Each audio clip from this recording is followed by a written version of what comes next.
श्याम सुंदर संग जब जब राधा रानी रास रचावे, श्याम सुंदर संग जब जब राधा रानी रास रचावे, चरणन में गिर कर मोहन तब तब उन्हें मनावे। श्याम सुंदर संग जब जब राधा रानी रास रचावे, श्री चरणन पर गिर कर मोहन तब तब उन्हें मनावे। श्याम सुंदर संग जब जब राधा रानी मान बढ़ावे, श्री चरणन में पड़ कर मोहन तब तब उन्हें मनावे। श्याम सुंदर संग जब जब राधा रानी मान बढ़ावे, श्री चरणन पर गिर कर मोहन तब तब उन्हें मनावे। ऋषि मुनि भी समझ न पाए,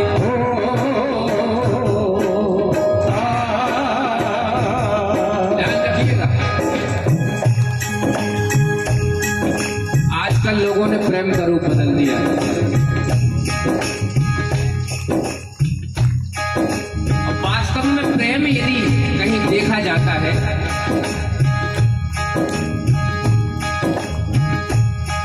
तो वो प्रेम मिलता कहाँ है?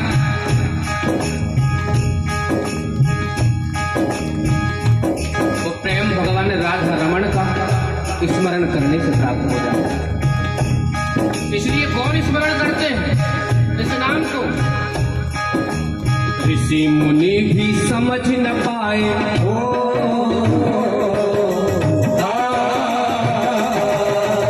ऋषि मुनि भी समझ न पाए, ऐसो प्रेम गाथा घट जाए तेरी गाय जपले राधा राधा, तू जपले राधा राधा, तू जपले राधा राधा, तू जपले राधा राधा, तू जपले राधा राधा। और एक बात ध्यान रखिए, श्याम सुंदर की मुरली के विषय में आपने सुना होगा। गीतकार कह रहे हैं, बिन राधा के मुरली नवाजे, रास न करते बिहारी, बाके बिहारी की धड़कन है राधा श्यामा प्यारी। बिन राधा के मुरली नवाजे, रास न करते बिहारी, बाके बिहारी की धड़कन है मेरी श्यामा प्यारी।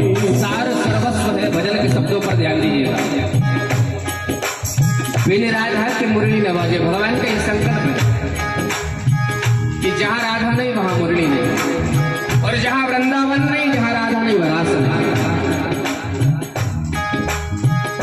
श्याम सुंदर के जाते समय राधा रानी का आंसू गिरने लगा तो भगवान ने अपने हाथों पर धारण कर लिया, बोले किशोरी यदि आंसू गिर गया, सज्जनों माताओं में मैं निवेदन कर रहा हूं, आपने भगवान की मुरली के विषय में सुना होगा कि जब जब भगवान ब्रज में रहे, भगवान ने 2 से 3 4 बार मुरली बजाई, लेकिन जैसे ही भगवान ने ब्रज छोड़ा तो राधा रानी भगवान के साथ ना जा सकी। भगवान ने जाते समय जब राधा रोई कि राधा के आंसू से जब आंखों से आंसू टपकने लगा, भगवान ने कहा कि राधा तुम्हारे आंसुओं की ये बूंद में ये श्याम बह जाएगा, डूब जाएगा। तो किशोरी जी ने भगवान को वचन दे दिया कि मेरी आंखों के आंसू से यदि श्याम को कष्ट होता है, श्याम को डूबना पड़ेगा, तो आज के बाद राधा रोएगी नहीं। भगवान का इतना वियोग, लेकिन किशोरी की आंखों में कभी आंसू नहीं आए। भगवान की परम प्रेयसी है, लेकिन भगवान का जिंदगी भर के लिए उपयोग हो गया, किशोरों की आंखों में आंसू नहीं आए, क्योंकि भगवान ने वचन ले लिया था कि किशोरी आज के बाद रोना मत। और किशोरी ने भी कह दिया मेरे आंसुओं से यदि तुम्हें कष्ट होता है तो केशव आज के बाद मेरी आंखों में आंसू नहीं आएगा। तो भगवान ने किशोरी को वचन दे दिया था कि जहां राधा नहीं वहां रास नहीं,